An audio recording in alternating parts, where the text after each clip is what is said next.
Hello dear student, my self Rakesh Kashyap. आज हम लोग इस वीडियो में आगे के फंक्शंस पढ़ेंगे।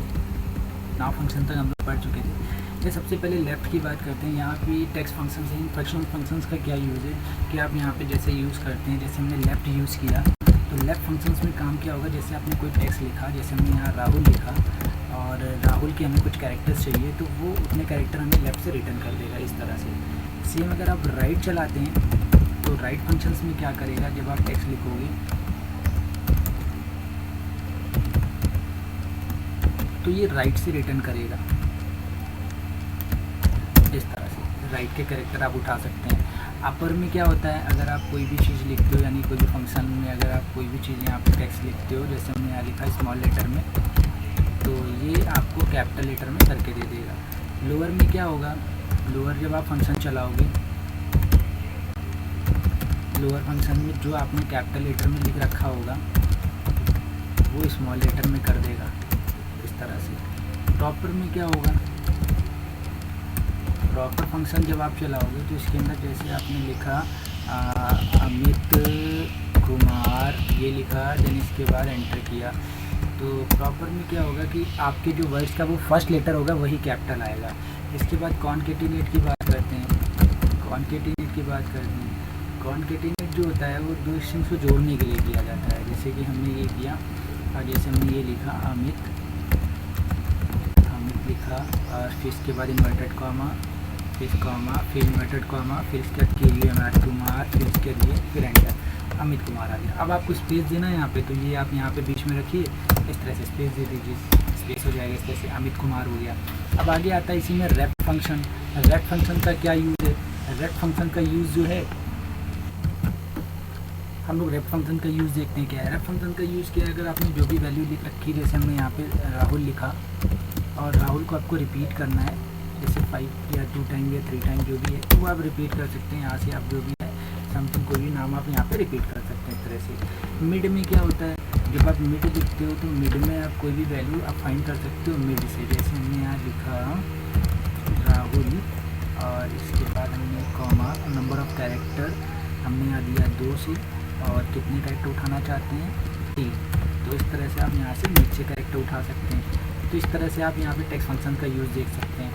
एंड फंक्शन का काम क्या है, एंड फंक्शन का यूज़ देखेंगे, ये देखिए एंड फंक्शन हमने लगाया हुआ है। यहाँ आप देख सकते हैं एंड फंक्शन का काम क्या है, पढ़ना है अगर तो check whether all the arguments are true and the return true and if all arguments true. कहने का मतलब अगर सभी यहाँ पे सही है तो सही आएगा आंसर आपका। अगर आप यहाँ पे एक भी चीज़ गलत करते हैं, जैसे हमने यहाँ पे 3 कर दिया, ठीक है, यहाँ पे 4 सही है, यहाँ पे 6 सही है, तो रिज़ल्ट हमारा फॉल्स हो जाएगा। तो ये एंड का काम है। अगर आप यहाँ पे और में आते हैं तो और में देखिए क्या बोलता है। और में अगर चेक करते हैं तो हम लोग देखें check whether any all of the arguments are true and the return true, otherwise false आएगा रिटर्न। कहने का मतलब ये है कि अगर आप यहाँ पे कोई कंडीशन देखें तो यहाँ सभी सही कंडीशंस है, सभी सही कंडीशंस है। 3 ये गलत है, ठीक है, और ये भी गलत है, और यहाँ पे क्या है, ये सही है खाली। तो अगर हमने यहाँ ये भी सही गलत कर दिया तो आंसर हमें फॉल्स मिल जाएगा। अदरवाइज़ ये जैसे ही हमने सही किया तो आंसर क्या आ गया, ट्रू आ गया। तो ये एंड और का काम है। अगर आप नॉट फंक्शंस का यूज़ करते हैं तो नॉट फंक्शंस का काम क्या है, अगर आपने यहाँ जो भी वैल्यू लिख रखी है उस वैल्यू को क्या करेगा, अगर आपने 2 + 2 = 4 लिखा है तो ये सही है, लेकिन आंसर में आपको ये क्या करता है, रिवर्स में देता है, फॉल्स देता है। अगर आप गलत लिखते हैं तो सही देगा और सही लिखते हैं तो गलत है। तो नॉट का फंक्शन, ये सारे हमारे लॉजिकल फंक्शंस हैं। इसके अलावा नीचे बात करते हैं हम लोग इफ़ एरर। इफ़ एरर का यूज़ क्या है, इफ़ एरर का यूज़ जो है वो हम लोग किसी भी सेल में एरर को फाइंड करने के लिए यूज़ करते हैं। जैसे कि हमने सम की सेल ले रखी है यहाँ पर, और अगर हमने यहाँ लिखा रॉन्ग वैल्यू,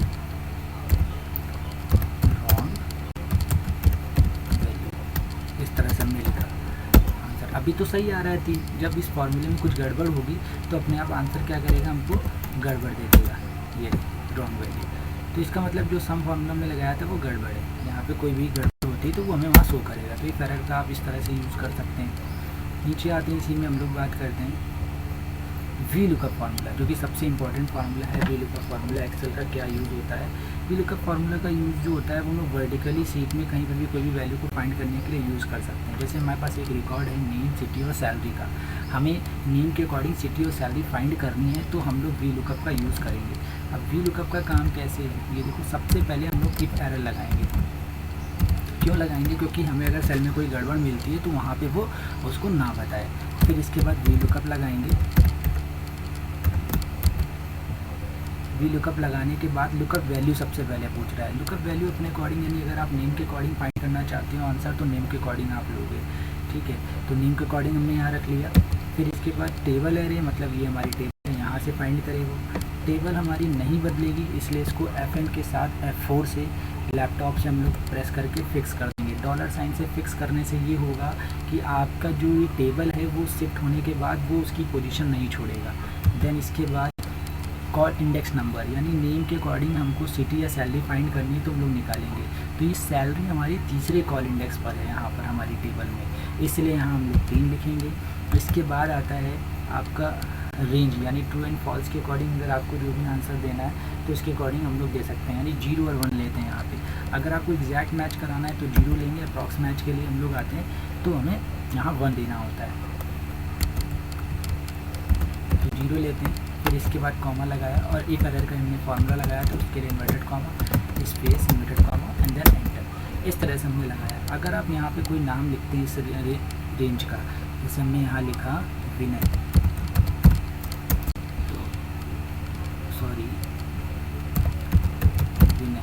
तो आप देख सकते हैं विनय की सैलरी हमें मिल चुकी है।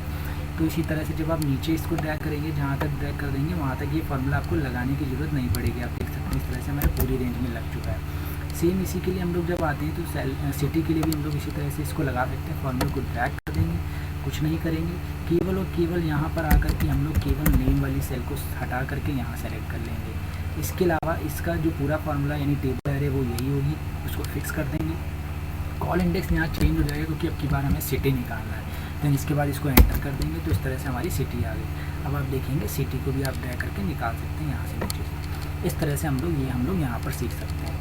इसके बाद यहाँ पर हम लोग क्या करेंगे, जैसे कि हमने कोई नाम लिखा, जैसे हमने यहाँ लिखा KIRAN, ये देखिए इनकी सिटी और इनकी सैलरी अपने आप आ गई। तो ये वी लुकअप काफ़ी यूज़फुल फार्मूला है, जो कि हम लोग ने देखा कैसे यूज़ होगा। वर्टिकली वैल्यू को फाइंड करने के लिए वी लुकअप फार्मूला यूज़ होता है। इसके बाद आता है हमारा, अगर हमें गाड़ी की EMI निकालनी है या आपको EMI चेक करनी कैसे निकालते हैं, तो इसके लिए हमें PMT फार्मूला है हमारे पास। PMT फार्मूला जो होता है वो आपको EMI निकालने के लिए यूज़ किया जाता है। सबसे पहले रेट लेंगे, रेट यानी मंथली हमें निकालना है तो डिवाइडेड बाई 12 करेंगे। फिर कॉमा NPR मतलब ईयर हो गया, ये मंथली चेक कर रहे हैं तो इसलिए मल्टीप्लाई बाई 12 होगा। फिर इसके बाद हमारा PV है, PV यहाँ पर हमारा PV है जो हमारा प्रेजेंट वैल्यू है, ये हमारा ये, ठीक है। इसको हमने माइनस करके यहाँ से डाउन पेमेंट यानी DP 70,000 की बाइक थी, 20,000 दे दिया, बाकी जो भी आएगा अमाउंट वो अमाउंट हम लोग ले लेंगे। उसके बाद FV 0 होगा। देन इसके बाद आप एंड ऑफ द पीरियड निकालना चाहते हो तो आपको हर महीने के लास्ट में लेना है। हर महीने के लास्ट में आपकी EMI इतनी बनेगी, अगर आप हर महीने के लास्ट के हिसाब से अगर आप निकालते हो 0 और 1, ये देखिए एंड ऑफ द पीरियड, ठीक है। तो इस तरह से आप किसी भी गाड़ी की EMI निकाल सकते हैं। रेट कितना है उसको 12 डिवाइड किया और उसके मल्टीप्लाई किया, NPR कितने साल का, और इसके बाद bike minus down payment and 0 आपका वो हो गया आपका FV, क्योंकि फ्यूचर वैल्यू कोई है नहीं, और 0 यहाँ पे एंड ऑफ द पीरियड हो गया। अब इसी में हमें प्रिंसिपल अमाउंट और इंटरेस्ट अमाउंट अगर फाइंड करना है तो कैसे निकालेंगे, PPMT लगाएंगे।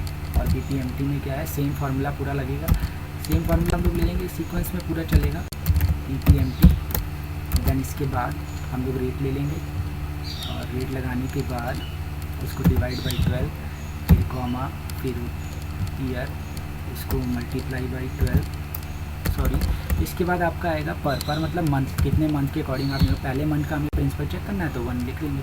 NPR में जब आप आएंगे तो NPR में आपको ये लेना होगा और इसको मल्टीप्लाई कराना होगा 12 से, फिर इसके बाद कॉमा, फिर इसके बाद आप PV देखेंगे, PV में हमारा ये आएगा माइनस DP। इस तरह से हम लोग निकालेंगे और फिर कॉमा ले लेंगे।